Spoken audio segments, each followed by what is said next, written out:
Hi, all. Welcome to Royally Unfiltered, the show that takes you behind palace gates like never before. This week, helping me tackle all the biggest headlines is royal authors Charles Rae and Hugo Vickers, who have quite the history together. You guys you used to see each other on royal tours. Is that right, Hugo? Well, I'd rather think a state visit to Pakistan and India. Oh, wow. Wow. 97. I remember that one. Yes. Yeah, there's been a couple. There's been a couple. Yes. The reason why I thought you two were perfect to discuss this is because I thought you would probably have some real memories of how you felt at the time. The time when we found out that Princess Anne, somebody had attempted to kidnap her. There was this man, he's now freed, reportedly working to clear his name, named Ian Ball. He was 26 years old at the time when, according to reports at the time, he launched a violent ambush, blocking the princess's car and shooting four men who tried to stop him. And of course, Anne, unshakable, allegedly says when he tries to get her to get out of the car, not bloody likely. First of all, Hugo, how the heck did they leave this out of the Crown? How the heck do you leave this out of the Crown? This is like one of the most insane stories. He's trying to clear his name. I don't even think we need to go into what he's saying because it sounds ridiculous. I think he has mental health issues. But talk me through what that was like at the time. Well, that's a very interesting question about the Crown because actually I have said this before. There are a couple of things that were left out of the Crown. This particular incident and also the incident when somebody fired blanks at the Queen. The Yeah. simple reason is because they came out of it so well. Mm. Princess Anne said she wasn't going to get out of the car, and the guy didn't have a plan B. I mean, if you want to see it, it's well worth watching. You can find on YouTube very easily the Michael Parkinson interview with Princess Anne. If you put Michael Parkinson, Princess Anne kidnapping, and she's absolutely, you just get such an impression of what she's like and the caliber of the woman. I mean, she was brilliant, and it must have been really frightening. He claims she wasn't frightened. I mean, they must have all been frightened. Certainly, the lady in waiting was. She disappeared behind a tree. Oh, wow. And Charles, what was that like to cover? It was quite amazing, Kinsey, to be perfectly honest. I mean, you don't expect to be getting phone calls telling you that there's been a kidnap attempt, and as you quite rightly say, four men, one of them being her police bodyguard, and a lovely guy called Inspector Jim Beaton, who I knew reasonably well. And Mr. Ball, Ian Ball, the so-called kidnapper, was very, very lucky because if Jim's gun had not jammed, he would be dead. Oh, Um, without a shadow of a doubt. I mean, it had everything. This story. You had a royal in the back of a car with her then husband Mark Phillips and a lady in waiting. Jim Beaton was in the car. The chauffeur was in the car, and this idiot, which surprised me that there was no backup car. There was no backup police. In those days, it didn't really matter. Um, and he swerved in front of the royal car and forcing it to stop, then jumped out with his gun and tried to pull, Princess Anne out of the car. And we know what she said, not bloody likely. Um, Beaton got out the car, drew his weapon, which I think was a Glock pistol, not a pistol. It fired once, and he was going to fire again, but it jammed and Ball shot him. He also shot the chauffeur and two other policemen. That now there was another guy who was a newspaper man who used to work at the Sun and the Daily Mail, who happened to be walking by, who intervened as well. He too was shot. And then this hustle is going on, and along comes this um, brawny guy, a boxer, who just laid him out flat. I mean, it was that simple. He just went up to him and punched his lights out. And Ball was arrested. And as we now know, in 74, he was locked up in a mental institution. And it's only recently he's been released. And he's coming out with all these counterclaims now, saying he's trying to clear his name. But it's never going to happen. I mean, you're right. He still has mental health issues. Yeah, but I think for 1 second I thought I'm going to ask you what was his point, and then you nailed it right. Mental health issues. There was no real point. There's no, I mean, Hugo talked about a plan. No, there was no plan B. I don't actually think he had formulated a plan A, to be perfectly honest. I don't know why he was doing it. I don't think anybody's got to the bottom of why suddenly he decided on that day, I'm going to try and kidnap, Princess Anne. And let's not forget, he actually rang up the palace to What? find. He'd rung up the palace to find out where she was that day, and they told him, Oh God. it never happened today. So they just said, oh, she's out to dinner or she's gone to a theatre or whatever it was she was. And so he just stalked out the mall, waiting for the car to return. I mean, royal cars and those as they are today are quite distinctive. But now, a royal goes out, they have motorcyclists, they have a backup car, they have all the sort of security that you would expect a VIP to have. I think the plan A, if there was one, was a ransom money he wanted, wasn't it? Yes. And he would have had a terrible time if he had kidnapped her because she would have given him a really Oh, hard time. And I do happen to know that it was as a result of this particular incident that they then brought in the backup cars. I mean, sure. security became very much stricter. They hadn't had to worry about it too much. But it must have been very shocking for the Queen and Prince Philip. They were out in, near Australia or somewhere at the time, I think, and they had to be told of all this. And of course, I guess nobody really knew what was going on. Oh wow. This And, is and in fact, the boxer who received a medal, as did all the other guys who received the medal, when he got his medal from the Queen actually said to him, "I thank you, as the Queen, but I also thank you as a mother, you know, oh. uh, Yeah.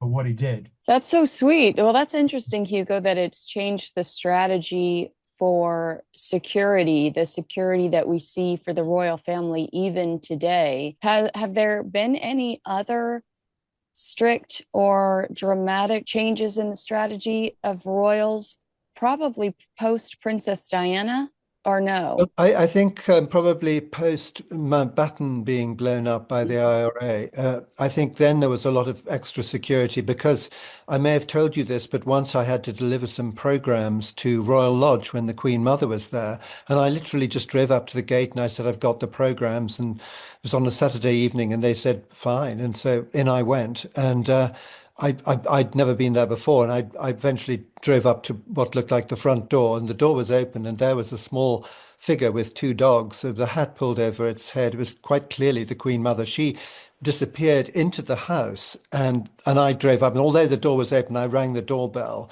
and a figure came out, a page came out, a footman, and took the programs. I said in a loudish voice, I've just come to deliver the programs. And the Queen Mother popped out of the drawing room and said, thank you so much. But I mean, if you think about it, if I'd been an assassin, I mean, I could have actually. I mean, it would have depended when she was active. Anyway, the point is that a lot of security changed after the Mountbatten incident. Yeah, I mean, I'm not trying to hurt your feelings, but you're not very intimidating, Hugo. You're kind of cuddly. Uh, you They know, didn't know that. yeah. You know what it's totally unrelated, but it sent me on a Charles, you'll probably appreciate this, having worked for a beautiful paper that you could touch and feel and see, but I went on this tangent of looking at old pictures of Princess Anne, and she was hot stuff when she was Oh young. yeah, yeah, yeah, yeah, yeah, I yeah, mean, yeah. I couldn't believe how gorgeous and like sexy she was. No, no, she was. It's a very gorgeous section. Let me tell you one little story, and that's a friend of mine who worked at the Daily Mirror, and he and a photographer were deputed to stake out Princess Anne with her latest boyfriend, whoever it was. But they had a sports car, one of these little convertible things, and they saw Anne and the chap get into the car and it wouldn't start. And of course, the chap got out and said, "Oh, to Terry and the photographer, oh, could you give us a push to get it started?" So they gave them a push to get it started. And as they rode off, sort of waving in the background, Terry looked at the photographer and said, we better keep this quiet because we have not got a picture or a story. So, it was never revealed that they had actually helped Princess Anne when in actual fact they should have been clicking away and taking pictures and, a great story about how Anne's car had broken down and everything else. So it was kept very quiet. Well, I think that that's such a good reflection on them and the industry as a whole because they get kind of a bad rap when Well, it wouldn't have been a good reflection with their editor, who I think would have given them their marching orders. yeah, exactly. But Prince Harry doesn't like to hear those stories because you guys are always supposed to be the bad guys. What if you could delay your next two mortgage payments? That's right. Imagine putting those two payments in your pocket and finally getting a little breathing room. It's possible when you call American Financing today. If you're feeling stretched by everyday expenses, groceries, gas, bills piling up, you're not alone. Most Americans are putting these expenses on credit cards, and there doesn't seem to be a way out. American Financing can show you how to use your home's equity to pay off that debt. You need to call American Financing today before you get to a point where you can't make those payments. Their salary-based mortgage consultants are helping homeowners just like you restructure their loans and consolidate debt, all without upfront fees. And their customers are saving an average of $800 a month. That's like a $10,000 raise. It's fast, it's simple, and it could save your budget this summer. Call before it's too late. 866-887-1201. That's 866-887-1201, or visit americanfinancing.net/unfiltered. Kind of staying on the Princess Anne theme a little bit, what can you tell me, Hugo, about Peter Phillips? Because of course he's all over the place because he's got this gorgeous new fiance. So tell us a little bit about him. Well, because he was the first grandchild of the Queen and Prince Philip. And the main thing that I know about him is that he was an incredibly good help to William and Harry in that dreadful week after their mother was killed. He was up at Balmoral and he was a little bit older than them, obviously.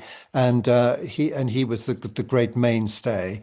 And I remember also that he read the lesson shortly afterwards at the Queen and Prince Philip's golden wedding service. So I think he's a kind of a good sort. If I could just, on the Princess Anne thing about her glamour, just to add one tiny thing, Yeah. I always thought it was when Diana came along that liberated Princess Anne to be an executive princess, as opposed to, the glamorous princess that people always expected princesses to be. And I mean, I think since then, she's really proved herself to be an incredibly executive person.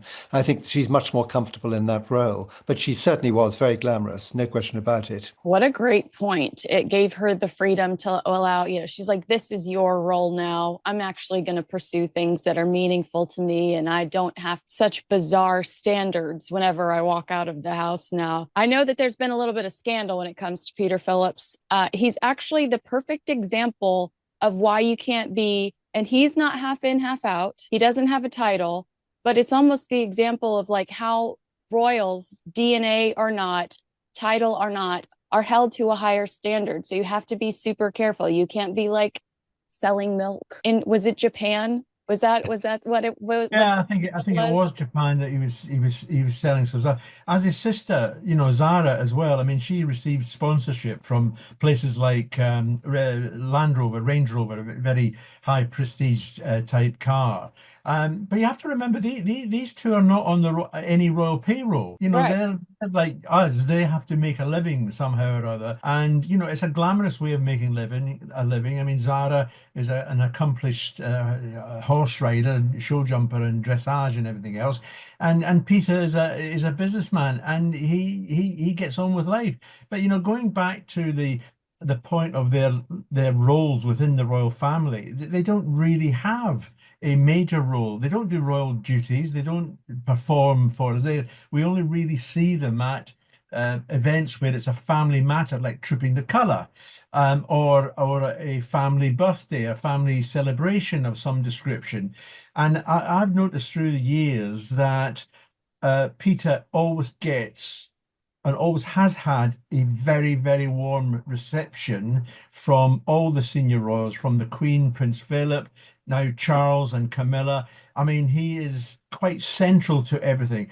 And I think he's still close I don't know how close he is to Harry now, given what has happened with him, but he's still very close to William, as is Zara. I mean, there was a lovely picture of Zara the other day when Charles went horse racing, that she ran up behind, almost ran up behind him, and put her hand on his shoulder, and he turned round, and it was Zara, and it was all kisses and cuddles and everything else, which was a really nice family situation. I mean, I quite like Peter and Zara for what they've done and for what they've accomplished. Sure, there've been a couple of, minor Hiccups. scandals, hiccups. Yeah, hiccups is a great word. But nothing that's nothing that's happened in that royal family. They're well out of it. Yeah, Hugo, it's disappointing that Harry and Meghan don't look at things like the Sophie and Edward pivot, where there was the fake shake scandal, and then the Queen is like, no more half in, half out. Or they don't look at the milk example with Peter and go, okay, based on the consequences that I saw that these people historically had to deal with, I want to craft a different path. It's like they're running into the same issues instead of learning from examples that exist so clearly out in the universe in the history books. Well, I mean, they've just gone bounding into all that, haven't they? I mean, to the detriment of everything else. I mean, that's exactly what they do. I mean, I think Peter Phillips probably thought that nobody would see that advertisement because it was done in Japan, and of course, everybody sees everything these days. You can't keep anything secret. So yeah, no, I mean, they literally have. I mean, it's very very disappointing.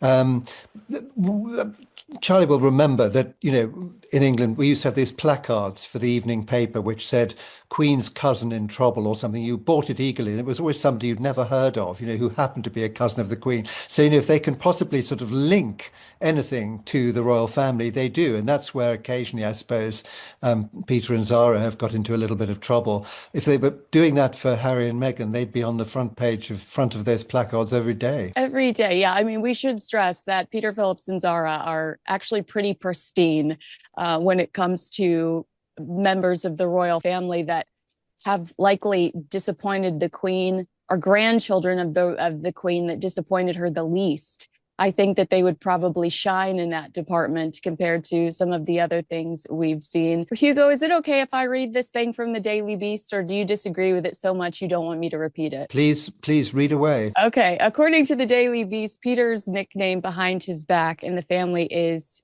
King Peter. That nickname, Tom Sykes was told by a friend of the family, comes from the fact that when Peter married his first wife, Autumn Kelly, he required her to formally leave the Catholic Church in order for him to retain his place in the line of succession. Under the 1701 Act of Settlement, marrying a Catholic would have meant being struck off. So Peter stayed in line, and thus King Peter was born. I think he's 18. Do you believe that, Hugo, or do you think that's silly? Well, I mean, we know he did that. He wouldn't have had to now, of course, because that part of the Act of Settlement has been changed, and and all those that married Catholics have come back into the line of succession.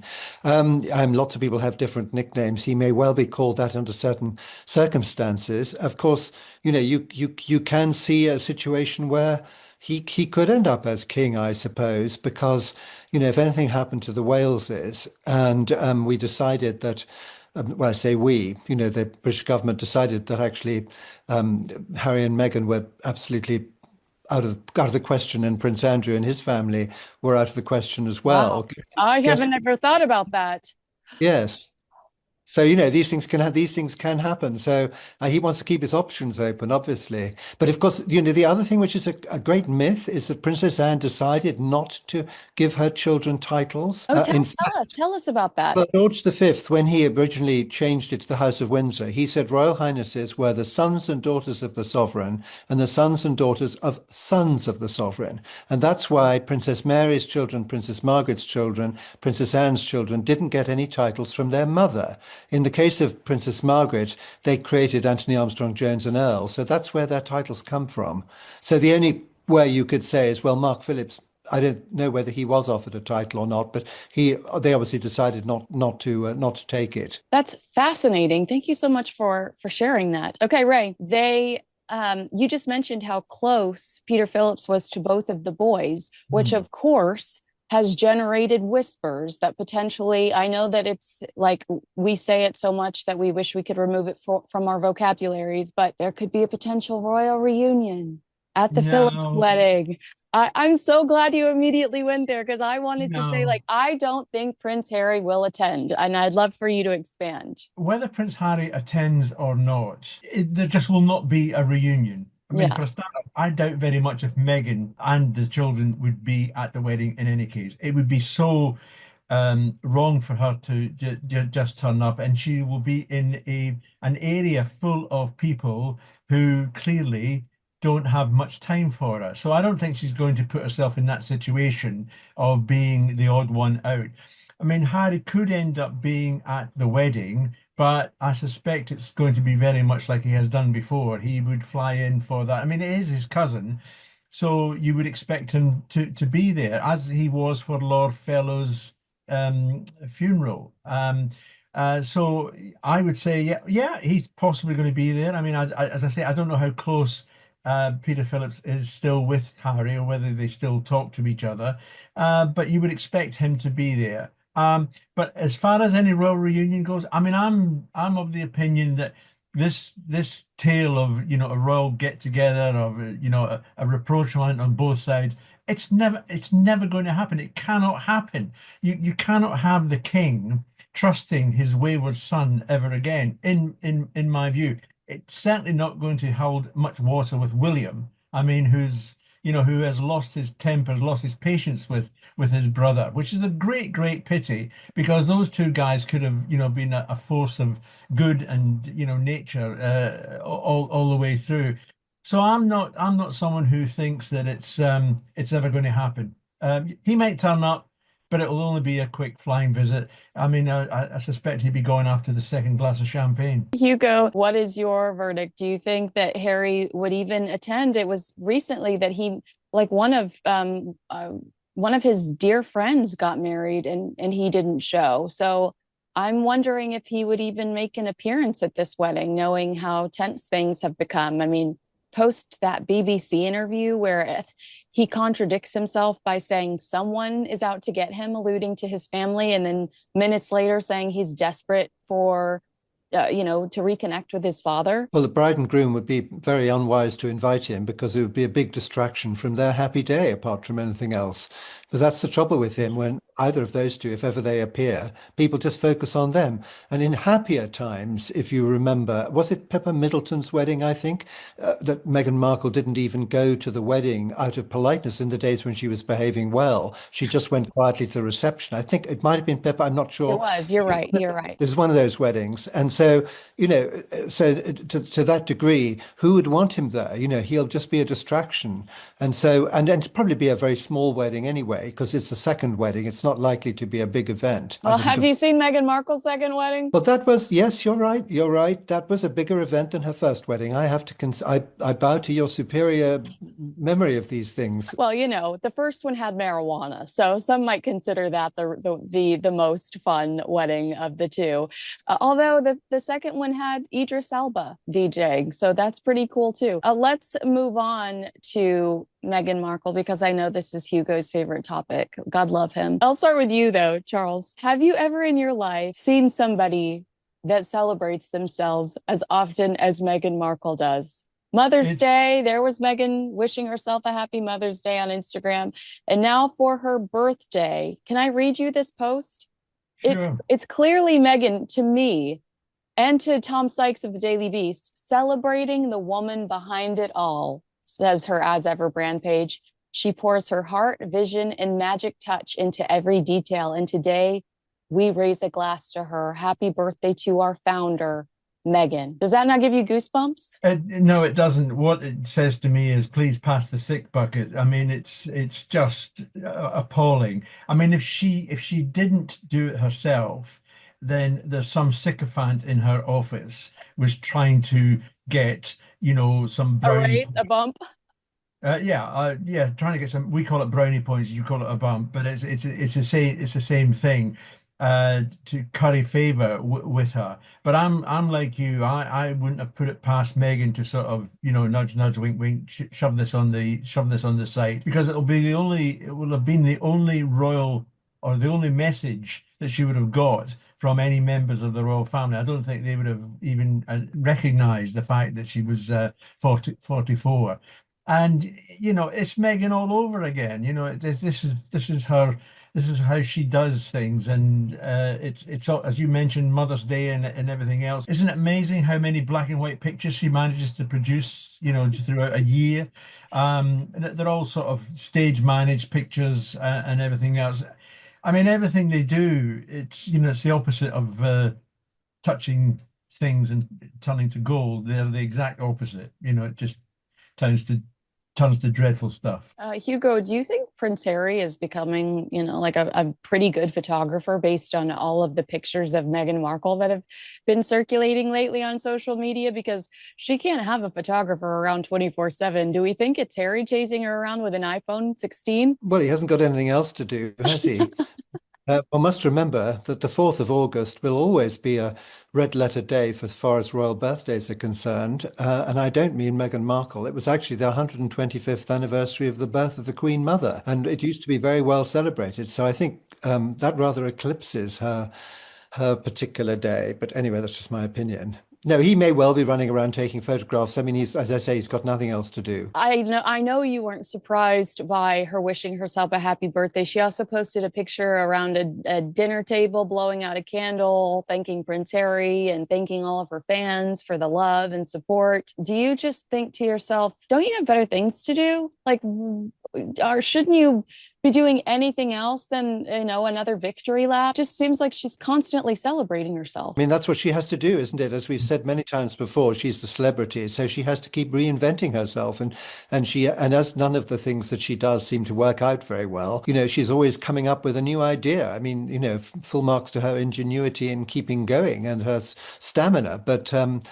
that's what she has to do. Whereas the rest of the royal family just get on with their lives, and they're doing things for us, not for themselves, and they don't expect that sort of treatment. I agree with Hugo. I don't mind. It's her birthday, so it's fine. She celebrates her birthday like we would all celebrate our birthdays, our friends' birthdays, our family birthdays. But this constant way she does it, it's not woe is me. It's me. I'm the queen here and everything else. She still thinks that she's got some sort of real title or influence, around, and I don't think she has. Certainly not in this country. Do you mind if I ask about the results from the investigation into Sentebale? They weren't flattering, but they weren't necessarily as damning as the initial allegations were from Dr. Sophie Shandaka. I'm not saying that Prince Harry is completely cleared in my mind and in my opinion, because the Charity Commission specifically says we don't investigate individual cases of bullying, but they said, charity wise, they didn't see a pattern of that. But Hugo, I think this is still a hit to his reputation. Am I just being tough and judgmental? No, it's just another thing that's gone wrong, I'm afraid. I mean, if I understand it rightly, he was trying to get them to apologize because of Meghan had been accused of seizing the microphone or something like that she does, which she sadly did again at the Invictus Games. And at Kevin Costner's charity event, remember she tried to take the microphone out of a woman's hand on stage in front of God and everybody at a Kevin Costner charity event for firefighters in Santa Barbara. Yeah, you see, that's the sort of thing she does. So I mean, it looks to me as though it's sad for him, because looking after those charities and the Invictus Games being the other one is where he's doing what he's actually been trained to do, and he's good at it. And but then it becomes a point where if she is involved as well, it's counterproductive, and it's he has to be distanced. And I mean, it's one of the things which, as you rightly say, has just gone badly wrong. And I wouldn't be surprised if other things similarly go wrong, because they must be, anytime they're involved in anything, it becomes very toxic in my view. And Charles, there's also the African Parks charity scandal, which is also happening in the background. So it feels like a lot of these charities that he's associated with are having issues right now. The only one that seems to be thriving is Invictus. And Yes. there's almost a desperation for him to have the royal family involved in 2027. So he's got to be in this difficult position for when it comes to Invictus specifically, with these other charities falling to pieces. It would look so wonderful if his family were to be there in 2027. But as you said, I don't think the public would blame them for not showing up, No, no. considering the fact that anything they said would end up in a new book. Nobody's going to be bothered that much if the members of the royal family, the king or even Prince William and Catherine, don't attend Invictus. I mean, I would, for me, the surprise will be if any of them actually turn up to Invictus games. I'll be perfectly honest with you. But just going back to Sentebale for a second, this was his baby. He and Prince Cecil, they're the ones who started this off in memory of their mothers, which was full of praise for both of them for doing it, because it was helping young children suffering from AIDS and HIV. And it is a great shame that behind the scenes there has been a fallout between Harry and the trustees with the new chairperson, and accusations of bullying. Isn't it incredible that he's been accused of bullying? Although the Charity Commission say they haven't found anything, but they haven't investigated any charges of bullying. And you've still got on the book somewhere allegations of bullying against Meghan when she was still a member of the royal family at Buckingham Palace. So there clearly has something gone terribly wrong there. Now he and the charity committee, the other board members have walked away, which is a great pity, because I think that having him, like any member of the royal family, if you've got a member of the royal family, as a patron or someone who's high up in the rankings of that organization, that's where you're going to get your money for, to help the children. That's the point of it, not to feed egos. And I think it's a great pity that they've had to walk away. And will interestingly it will be very interesting to see how much longer Sentebale survive with no links to Prince Harry. Well, Hugo, Charles makes a really great point about how Harry's involvement elevated this charity regularly, whether he was showing up. Although they said he showed up in 2024, but hadn't been there in 6 years. They said they felt abandoned after he met Meghan. But what the Charity Commission did say in their report was that the way that this drama was thrust into the spotlight in the media, which we all saw was Prince Harry making the first move, was incredibly damaging to the charity.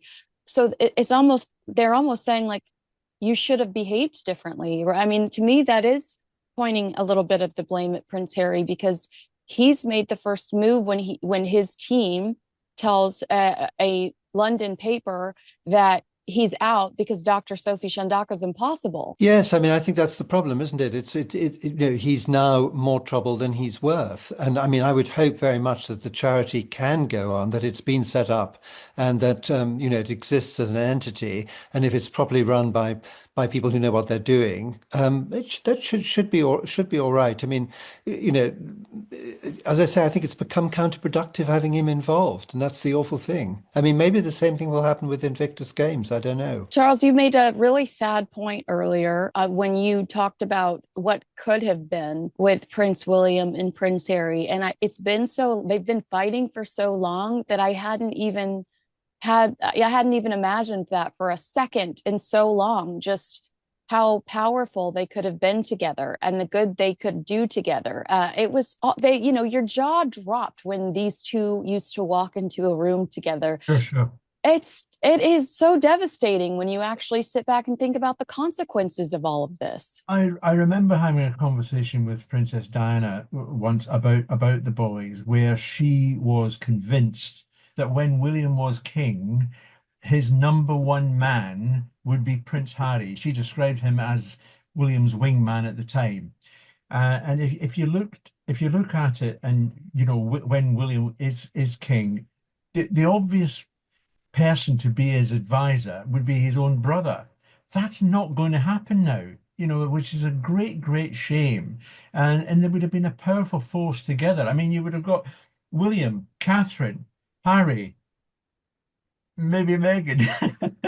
But but those three there would have been a powerful force for the future of the monarchy. And that's not going to happen. I still think the monarchy is going to be fine in good hands with William and Catherine. But I think that Diana would be turning in her grave if if she could see now what has happened between the brothers. Hugo, final question, and thank you both so much for being so gracious with your time. If you can't have Prince Harry as your right-hand man, Catherine's a pretty great substitute. Don't you agree that she's got a great head on her shoulders? We understand that when Prince William gets upset, she calms him down. She knows exactly how to bring him down and how to intervene. I mean, she has to be one of the best assets that the future of the monarchy have going for them. Well, I certainly agree with that. I think she's an absolute star. And then I think from every possible angle, the three children are also so popular whenever they appear. I mean, we all love them, and we think it's a great family. And occasionally Prince William is criticized for not doing as many royal duties as he should. But I mean, he's the modern father. He's very hands-on. He's doing school runs, he's going to matches, and he's in other words, I think that all the time that he is spending with his family will stop them from being a dysfunctional family in the way that sometimes the royal family has been accused of being in the past. He's going to devote a lot of time to those children. And from every possible respect, it seems to me that is paying off. So there's time for him to when he becomes king, he's going to be very busy. And Catherine, will be fantastic. It's an absolute given. I love that answer. Hugo Vickers, Charles Rae, thank you so much for your time today. Agree with us, Pleasure. disagree with us, let us know in the comments below. Make sure you like, subscribe, and share this video with a friend. But we prefer that you agree with us in the comments below. I'm just kidding. We don't mind if you disagree with us sometimes. Thanks so much for watching. We'll see you again next time.